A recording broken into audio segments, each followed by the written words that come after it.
Last question, guys. The Thunder plays its final home game of the season on Friday as Sam Presti's total team makeover heads toward year 3. Which current Oklahoma City players won't we see in a Thunder uniform next season? Jenny. Well, I've thrown Nenad Krishtik under the bus, so I think I did that. I think you did that. No, I think it seems like to me that there's very little chance that Earl Watson returns. I don't know what sort of deal, and I'm not saying that's part of a draft situation trade, but I just can't imagine that they keep him around. It seems like he's going to be gone.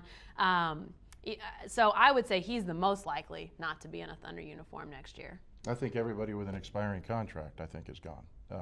Is that Rose and Atkins? Sadly, maybe Desmond Mason might not be back. I love Nick Collison. I wish he would. But maybe one of the top 4, I'd throw Kristich in there. If we're going to see Blake Griffin, we're not going to see 1, maybe 2 of those guys. How about it, Barry? Well, I think there's 0% chance Robert Swift is back. They've paid him enough money to not play. Mason, I don't think, is going to be back. I think Cephalosha has taken his roster spot and basically is Desmond Mason, only younger and better. So I wish Des could somehow stay. I'd put him on the radio crew for a year and see how he does and let him be Willis Reed, go around improving community relations. But, Desmond's got ties to Portland. His wife's from Portland. They live up there in the off season. I think it'd be tough to get Desmond to live down here full time. But I'd love to see him stay, but I think we've seen the last of him in an Oklahoma City uniform. Okay, who's left from the team that Presti inherited?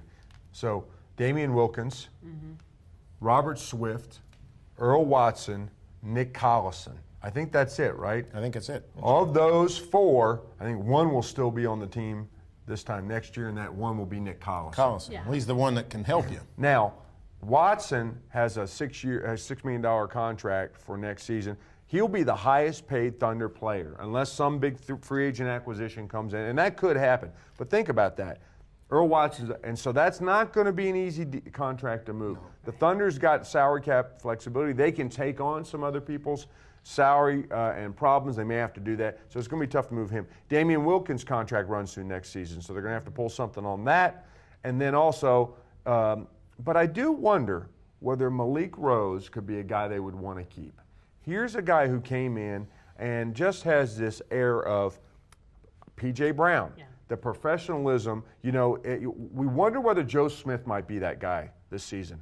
And through injuries, and Joe is more of a morale guy, but he didn't really strike me as a guy who was showing them the right things to be on the court. I think Malik Rose has done that, and I think he has commanded respect in the locker room in a very short amount of time.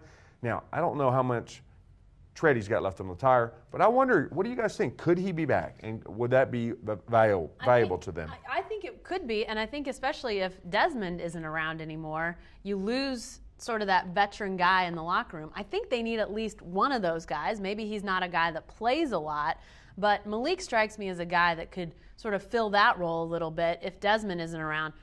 I'm like you, Barry. I hope they figure out a way to make it work with Desmond, but I'm fearful that they won't. And if that happens, I think they need to keep somebody like Malik Rose around. That's one thing that Thunder's done great, is mixing the old with the new, the underage kids. Atkins is just as much of what you were talking about as Rose was, right, as Joe Smith was, as Desmond Mason is. If they can somehow keep that mix and not have them cost it on the court, and it can't be just about the locker room. They got to be able to take it out on the court too. But they've done a wonderful job of getting high morale guys in there, Barry. Yeah, Malik Rose, I'm not that high on him as you are. He seems like a solid teammate. He was in the Spurs locker room. He spent a lot of years with San Antonio. He went to the San Antonio locker room after the game and was clowning around with some of his old teammates. It's obvious he's held in high regard by the Spurs. But he's an undersized old power forward, and I'm not crazy about old power forwards, and especially if they're undersized. So, I'm sort of the point where I'm ready to bring in guys that can play in this franchise. I think we've done enough in terms of community relations, in terms of morale and all that stuff. I'm ready to see them get guys that can play. If they need, if they can sign him for the minimum, maybe. But I'm ready to see all the resources going into guys that can win ball games.